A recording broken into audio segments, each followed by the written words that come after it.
I want all of you to realize what I realized last night. I have to thank all of you. I needed these 2 days. Kinailangan ko.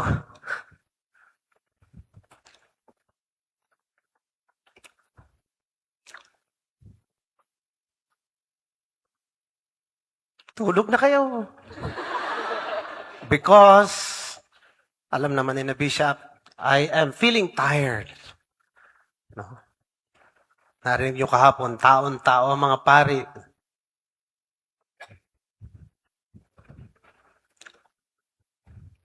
Ako na may masipag. Ang problema sa simbahan, pag mas masipag ka, mas marami kang trabaho. The more you work hard, the more work they give you. Ministries, as they call it. And I'm getting tired. Mas bata ako doon sa dalawa, pero napapagod na ako. I feel stressed. I feel all of these things. But last night, I was awakened.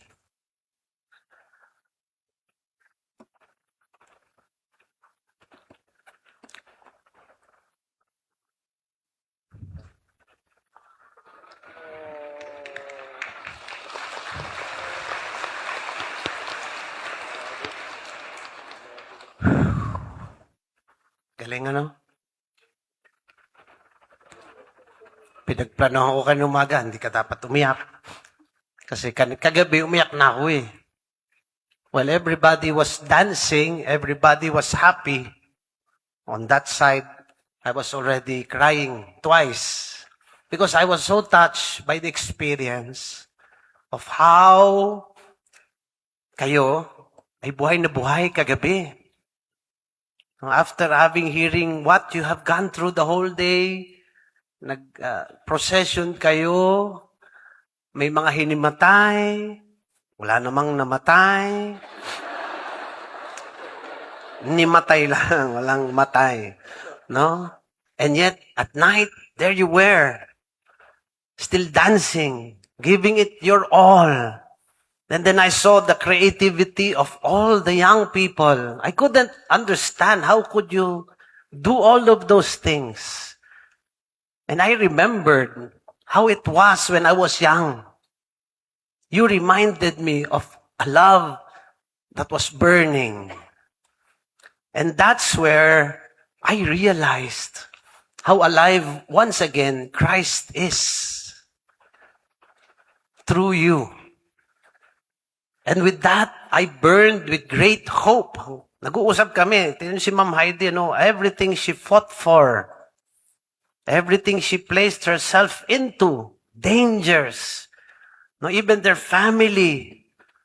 And then she was also telling us stories of how, minsan nagtatanong na rin siya eh. And she's even tempted to tell God, nasan ba kayo nung nalabang kami? These are questions that burn also our hearts when we feel what we feel. When we are tired with what we do, especially the good. And yet last night, you reminded me of today's gospel. While everybody was fearful, the Lord came inside. Kulang na nga lang, si Lord, hindi kumatok eh. Akala ko nga sasabihin ni Lord, buksan mo at papasukin ako. Hindi kinailangan ni Lord eh. Pumasok siya. And last night was that event for me. It was an event that once again reminded me and how happy I am. Sa totoo lang, napipilitan ako nung umpisa to become the chair of the ECY. Because I came from social communications. Pero just like any group, ang kami naman CBCP, magulo din minsan eh. Binubuto na lang kung sinong maibuto eh. Ay, binoto ko sa youth. Di naman ako galing sa youth. So, sabi ko, ganyan talaga ang buhay. Nag-exchange gift lang kami ni Archbishop Rex. Nilagay nila si Archbishop Rex sa social communications. Ako naman nilagay sa youth. And yet, ako sabi ko, anong gagawin ko sa youth? Di ko naman alam ang ginagawa ng youth. Puro activities. But I forgot the essence of the young faith that you have. And last night, I was reminded by this. And now, yung napipilitan ako, I'm thankful to God for this.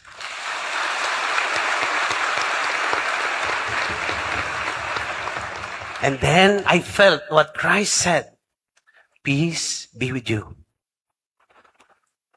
Hindi naman nawala agad yung pagod ko eh.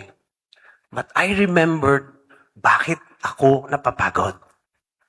At para saan ako dapat mapagod. Because I remembered also telling my brother priests in the dioceses where I have been, Buwak and Laguna, the sign that you do God's work is when you get tired. I always tell them that. And I always apologize to priests. Sinasabi ko, pasensya na kayo mga kapatid na pari ha.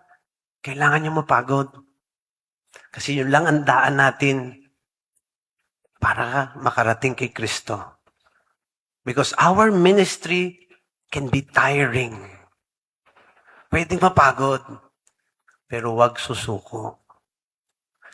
And again, last night was my moment of peace with you guys. So again, today is the closing. But today's gospel reminded you of something also. The closing can also be the beginning. I am sending you. I wish my brother bishops were here. All of the 10. Because one, I assure you, young people, sometimes bishops are not expressive, but we are so proud of you. I assure you that. We are so thankful for you. And we are so hopeful because of you. May pag-asa ba? Yes. Mama Heidi, ano? Sagot to. May pag-asa. It's not only the church, but everything around the church. Our country has hope because we have you. And because of you, Christ shines. I felt it last night. I felt it. Nasa na yung conductor ng orkestrang ito? Yan. Thank you ha. Pagpasok mo pa lang, dumagungdong na yung puso ko. Dong, dong, dong. And I was reminded, tatanungin ko nga sana siya, kung sumayaw ka ba kagabi? Hindi. May kamukha ka, yung sumasayaw kagabing nakanguso. Taga anong diocese yun? Yung sumasayaw laging parang nag-ballroom pa. Anong diocese yun? Katarman. Nasaan siya? Tulog na? Nakakapagod yung ginawa niya. Yung buong sayaw niya, nakanguso. Kala ko ikaw yun. Sorry ha, sorry. Napagbintangan. But anyways, I don't know. But today, I will end the homily na. I'm just simply thankful. I am hopeful. And I'm so really, truly, truly inspired by all of you. And I would just simply like all of you to remember that after this, ang tanong, pagkatapos nito, ano na? My brother priests, mga priest directors and coordinators and lahat ng ano, what an army you have. What an army. Yun lang. I would just like also to remind you that in this mission, learning to surrender to God is the only guarantee of fruitfulness, not of success. Tatandaan nyo yan ha, mga bata. Learning to surrender to God is the only guarantee of fruitfulness and not success. So, with joy and fire in my heart today, I thank all of you. And I remind you, just like every time I end something, I always tell people, don't ever forget, always be blessed and be a blessing.